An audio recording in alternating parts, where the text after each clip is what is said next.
7ই December. যারা এই দিনটা বিয়ের জন্য আগে থেকে ঠিক করে রেখেছিল তারা হয়তো স্বপ্নেও ভাবেনি শুধু তাদের জন্য নয়, যারা বিয়েবাড়িতে আসবে তাদের সবার জন্য এই বিয়েবাড়িটা স্মরণীয় হয়ে থাকবে।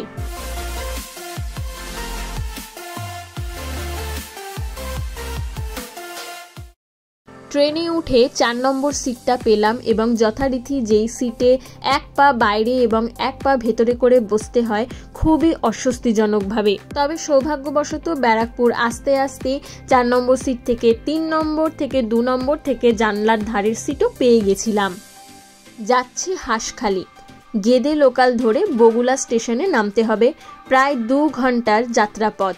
সেখানে আমার পিসে মশাইয়ের বোনের মেয়ের বিয়ে।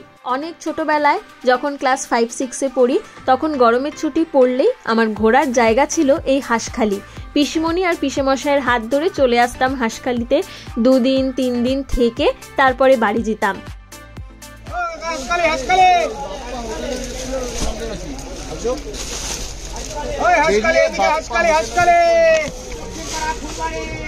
স্টেশন থেকে নেমে দেখলাম পুরো জল জমে গেছে। আমি আজকে ভেবেছিলাম যে সাদা রঙের একটা লেগিংস পরে আসবো, কিন্তু এই বৃষ্টির জন্য সেই ইচ্ছা আমি ত্যাগ দিয়েছি এবং এখানে এসে মনে হলো ভাগ্যিস সেই ইচ্ছা ত্যাগ দিয়েছি। সারা জায়গায় কাদা ভর্তি এবং যেহেতু এটা গ্রামের রাস্তা এবং মাটির ভাগ বেশি তাই কাদাও অনেক অনেক বেশি এবং কোথাও কোথাও জলও জমে আছে। রাস্তায় যেতে যেতে আমি বুঝতে পারলাম যে আমি কিছুই চিনতে পারছি না। এইসব আমার কিছুই মনে নেই। সেই 10-12 বছর আগে মনে হয় শেষ এসেছি, তারপরে আর একবারও আসা হয়নি এবং নিশ্চয়ই এই 10-12 বছরে অনেক কিছু বদলে গেছে, অনেক নতুন নতুন দোকান তৈরি হয়েছে, তো না চিনতে পারাটাই স্বাভাবিক। তাই একটু এসেছি যে স্মৃতি রোমন্থন করব, পুরনো দিনগুলো মনে করব। নিশ্চয়ই বাড়িঘরগুলো দেখলে সেই স্কুলের কথা, সেই গরমের ছুটির কথা আবার মনে পড়ে যাবে।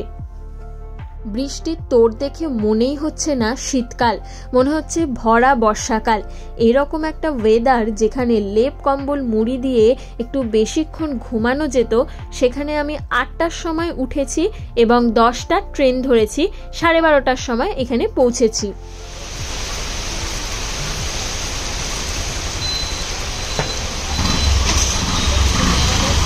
অটো থেকে নামতেই ঝমঝম করে বৃষ্টি শুরু হয়ে গেল। কিছুক্ষণ দাঁড়ানোর পরে পিসেমশাই একটা টোটো নিয়ে এলো আমাদেরকে বাড়ি অবধি নিয়ে যাওয়ার জন্য। রাস্তা দিয়ে যেতে যেতে দেখছিলাম কত ফাঁকা জায়গা, মাঠ, কত গাছ। আমাদের কলকাতায় তো এইসব দেখা যায় না।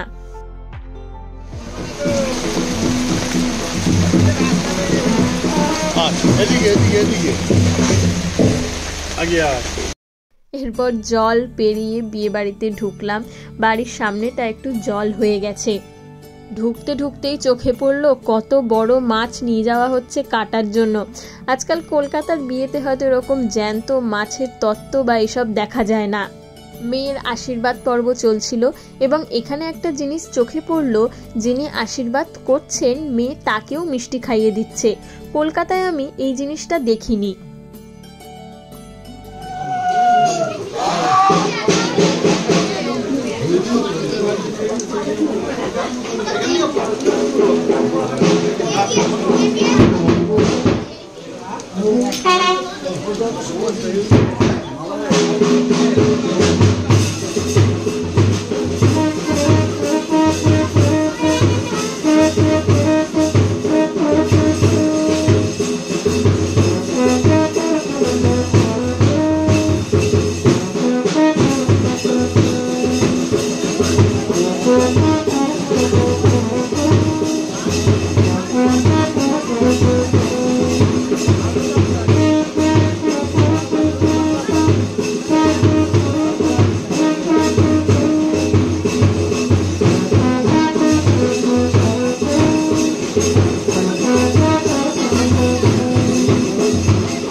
কত ধান দুব্ব। আমি কলকাতায় দেখেছি যখনই কোনো আশীর্বাদের অনুষ্ঠান হয় ধান দুব্ব ঠিকই কম পড়ে যায়। আর এখানে কেউই জল সইতে যেতে পারেনি বৃষ্টির জন্য, তাই বাজনাওয়ালারা দেখলাম বসে বসেই বাজনা বাজাচ্ছে। এখানের বাজনাটাও কলকাতার থেকে একটু অন্যরকম। কলকাতায় একটা পিয়ানো মতো জিনিস বাজানো হয় এবং বিভিন্ন রকমের গান বাজানো হয়, এখানে কিন্তু সেরকম নয়। সানাই বাজছে অনেকক্ষণ ধরে আর ঢোলের মতন একটা জিনিস বাজানো হচ্ছে, বেশ শ্রুতিমধুর।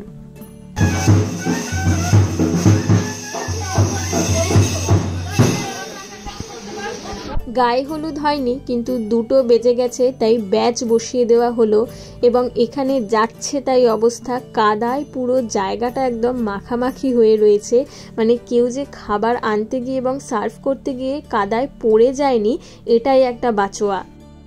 বউকে খুব মিষ্টি লাগছিল গায়ে হলুদের সাজে, কিন্তু ও দুঃখ করছিল যে বাইরে ওদের এত জায়গা, সেখানে একটুও ছবি তুলতে পারলো না। অনেক কিছু প্ল্যান করে রেখেছিল নাকি, বাইরে ওদের বিশাল একটা বাগান আছে, সেখানে ছবি তুলবে, ভিডিও করবে, কিন্তু কিছুই হয়ে ওঠেনি। আর আমিও ভাবলাম সত্যি আমাদের কলকাতায় তো বাড়িতে এত জায়গা থাকে না, এখানে এক একটা বাড়ির সামনে এবং পেছনে যতটা করে জায়গা থাকে এবং সুন্দর করে ভিডিও করলে কি সুন্দর জায়গাটা ইউটিলাইজ করা যেত। কিন্তু ওই কি আর করা যাবে, আজকের দিনটাই খারাপ ওদের। অবশ্য একটা শুভ দিন, খারাপ বলা উচিত নয়, কিন্তু তার মধ্যে আবার বারবার কারেন্ট চলে যাচ্ছিল এবং তাতে ঘরের মধ্যে শ্যুট করলেও সেখানেও লাইটের সমস্যা হচ্ছিল।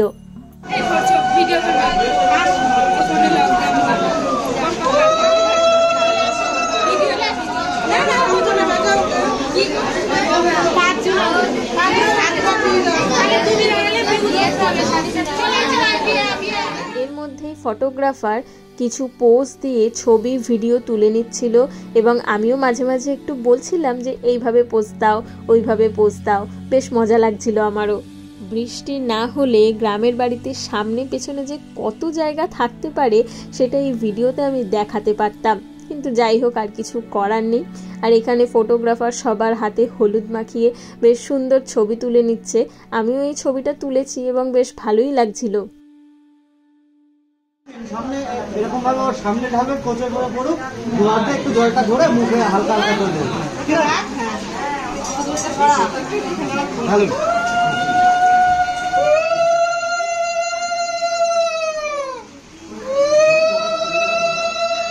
মুখে এবার মুখটা চলো, মুখে দাও, একটু মুখটা মুখে দিও, হালকা হালকা দাও। হ্যাঁ হ্যাঁ,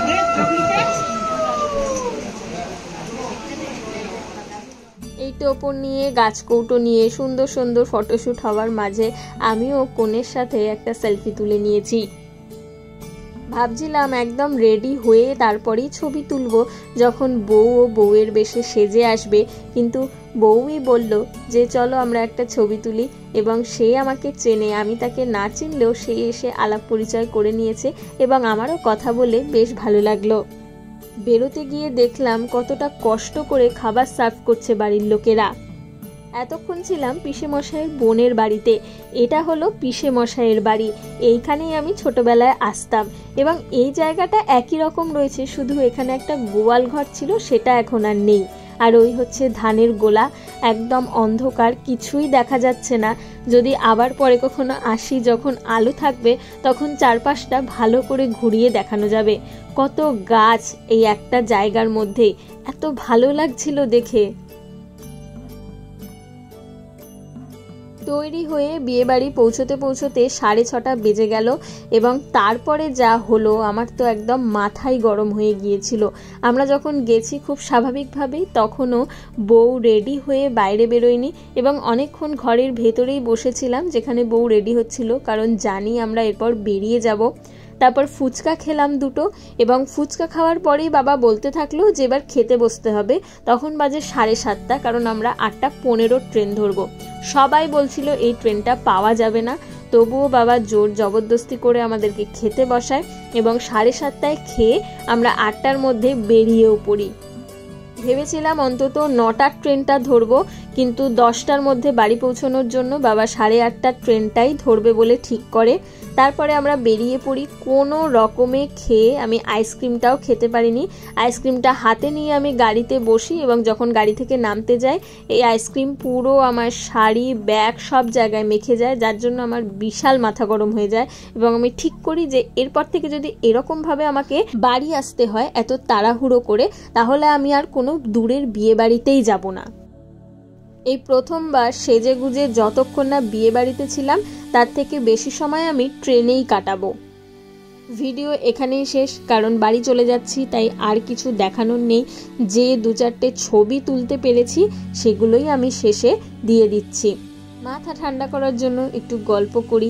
এই মরশুমে কে কটা বিয়েবাড়ি পেলে কমেন্ট করে জানাও। আমার এখনো আরো 2-3টে বিয়েবাড়ি বাকি আছে। একটা বিয়েবাড়ি আছে বেথুয়া ডহরি, কিন্তু এইরকম ভাবে তাড়াহুড়ো করে আসতে হলে আমি ঠিক করেছি যাব না। কার কোন বিয়েবাড়িটা সব থেকে কাছে এবং কোন বিয়েবাড়িটা সব থেকে দূরে সেটাও আমাকে কমেন্ট করে জানাও। আর ভিডিওটা ভালো লাগলে চ্যানেলটা সাবস্ক্রাইব করে দিও, ভিডিওটা লাইক করো। দেখা হবে আবার পরের ভিডিওতে। টাটা।